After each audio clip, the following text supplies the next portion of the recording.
नमस्कार दोस्तों, मैं आपके लिए सोना बनाने का एक बहुत ही आसान प्रयोग लेकर के आया हूं, जिसके माध्यम से आप लोग सोना बनाने की प्राचीन विद्या को जान सकते हैं, जिसके अनुसार कोई भी मनुष्य जितना चाहे उतना सोना बना सकता था। जी हां दोस्तों, प्राचीन काल में ऐसी सोना बनाने की विद्या थी जिसके माध्यम से लोग अपार सोना बनाते थे। उनके घरों में सोने की कमी नहीं होती थी। इसलिए दोस्तों, भारतवर्ष प्राचीन काल में सोने की चिड़िया कहा जाता था। भारत के जो लोग थे प्राचीन काल के, वो लोग खानों से सोना नहीं निकालते थे, क्योंकि दोस्तों उनको आवश्यकता ही नहीं पड़ती थी। जी हाँ, और उस काल में बहुत कम लोग जो है खानों से सोना निकालते थे, क्योंकि दोस्तों उस काल में जो है सोना बनाने की अपने आप में एक अद्भुत विद्या थी, रहस्यमय विद्या थी, जिसको हमारे ऋषि मुनियों ने खोजा था।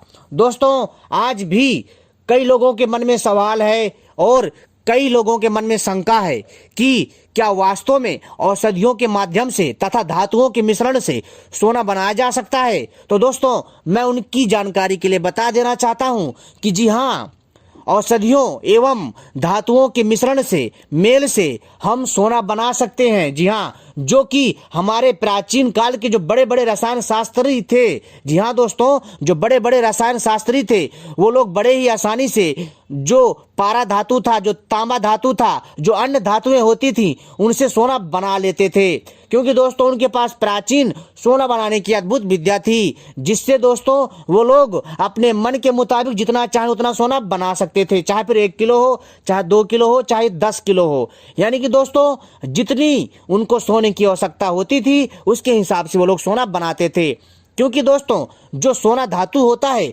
सभी धातुओं में सर्वश्रेष्ठ धातु माना जाता है, क्योंकि दोस्तों सोना जो होता है अपने आप में बहुत ही शुद्ध होता है और बहुत ही दिव्य धातु होता है दोस्तों, क्योंकि ये धातु जल्दी से खराब नहीं होता है।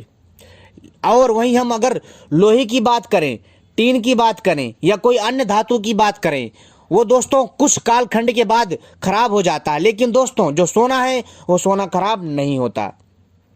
दोस्तों मैं दोस्तों आपकी जानकारी के लिए एक चीज बता देना चाहता हूं कि जो मैं आपको जानकारी दे रहा हूं सोना बनाने की, अपने आप में वास्तव में दिव्य जानकारी है। आपको ये जानकारी कहीं से प्राप्त नहीं होगी, लेकिन दोस्तों बहुत सारे ऐसे लोग हैं जो मेरी बातों को मजाक में लेंगे, इसको कपोल कल्पना समझेंगे। खैर, मैं उन मूर्खों को नहीं समझा सकता।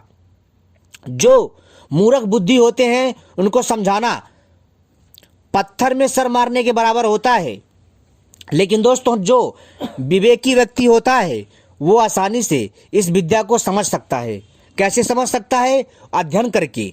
जो मैं कह रहा हूं, तो दोस्तों जो कई दर्शक होते हैं वो इस पर रिसर्च करते हैं, यानी कि इस पर जांच पड़ताल करते हैं कि मैं जो बातें बोल रहा हूं क्या वास्तव में सच थी, ऐसी कोई विद्या थी सोना बनाने वाली। लेकिन दोस्तों कई हमारे दर्शक हैं जिन्होंने खोज करी और उन ग्रंथों का अध्ययन किया और आज भी वो सोना बनाने के कार्य में लगे हुए हैं, लेकिन वो सफल नहीं हो पा रहे हैं, क्योंकि सोना बनाना इतना आसान नहीं है। वो लगातार प्रयास कर रहे हैं और उनमें जो लगातार प्रयास करने की क्षमता है, जो उनके अंदर सोना बनाने का जो उत्साह है, जो जुनून है, वो दोस्तों वास्तव में बहुत ही प्रशंसा के लायक है। दोस्तों आप भी इन विद्याओं का अच्छे से अध्ययन करके आप भी चाहें तो सोना बनाने का प्रयास कर सकते हैं। लेकिन दोस्तों अगर आपको सोना नहीं बनाना है, आपको केवल आपको जानकारी चाहिए, तो दोस्तों मैं आपको जानकारी तो दे ही रहा हूं जो आपके ज्ञान में वृद्धि करेगी, ताकि भविष्य में कोई भी आपसे कुछ कहता है, कोई भी विषय में बात होती है, तो दोस्तों आप उसका जवाब दे सकते हो। क्योंकि दोस्तों सोना बनाने की जो कला है अपने आप में वास्तव में बहुत ही रहस्यमयी है। तो दोस्तों चलिए मैं आपको बताता हूं उस प्राचीन ग्रंथ का नाम, जिससे मैं आपको सोना बनाने की प्राचीन विद्या के बारे में जानकारी दे रहा हूं। उसका नाम है स्वर्ण तंत्रम नामक पुस्तक, जिसमें सोना बनाने के प्रयोग हैं। और स्वर्ण नामक तंत्र, जी हाँ दोस्तों, जो स्वर्ण नामक तंत्रम नामक जो ये ग्रंथ है, इसमें अनेकों प्रकार के जो प्रयोग दिए गए हैं सोना बनाने के, ऐसी ही अनेकों पुस्तकें हैं भारतवर्ष में जिसमें सोना बनाने के बहुत सारे प्रयोग हैं, जिसकी गिनती नहीं है।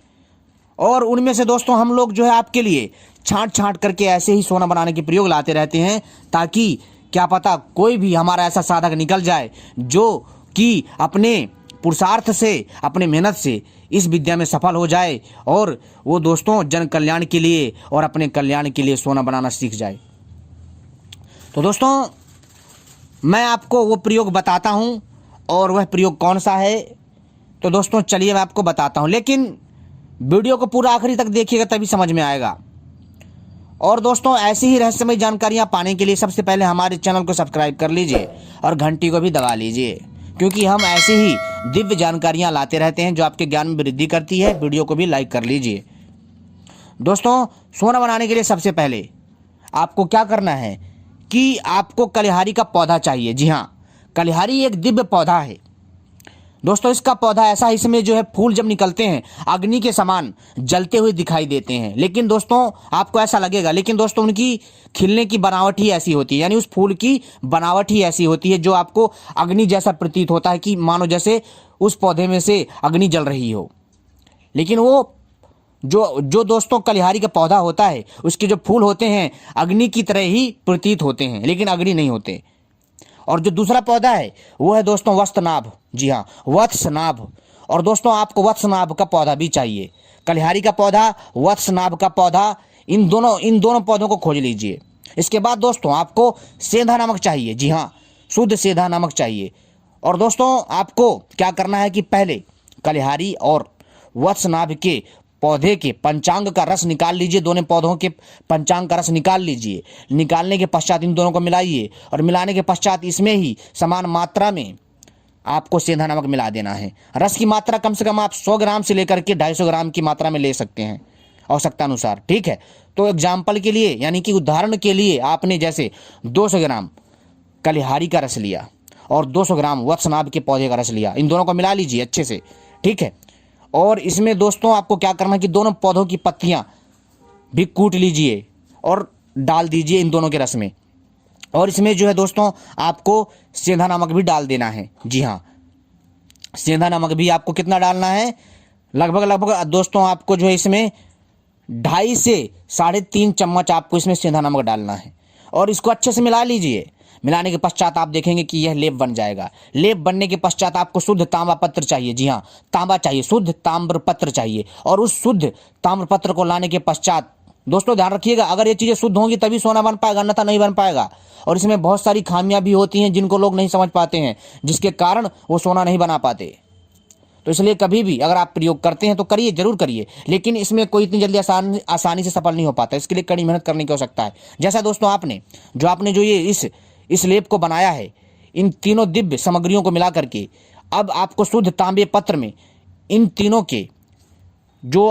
को मिला करके, जैसे वत्सनाभ और कलिहारी के पौधे का रस और सेंधा नमक, इन तीनों को मिला करके जो आपने लेप बनाया, इस लेप को आपको शुद्ध तांबे पत्र में अच्छे से लगाना है। लगाने के पश्चात अच्छे से लगा दीजिए और इसको दोस्तों आपको सुखाना है, अच्छे से सुखाना है।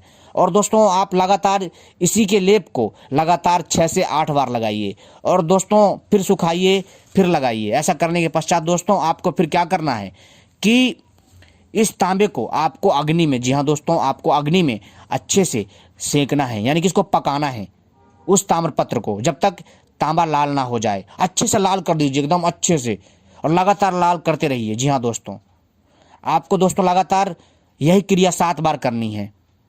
7 बार जैसे लाल हो जाए फिर इसको दोस्तों रख दीजिए ठंडा होने के लिए, फिर ऐसे करिए दोस्तों। आपको यह क्रिया लगातार 7 बार करनी है। आप देखेंगे कि जो तांबा है शुद्ध सोने में तब्दील हो जाएगा। जी हाँ दोस्तों, आपने जितने भी ग्राम की प्लेट ली है, 200 ग्राम की या 250 ग्राम की या 300 ग्राम की या आधा किलो की, जो भी आपने शुद्ध तांबे की प्लेट ली है, वो शुद्ध सोने में तब्दील हो जाएगा।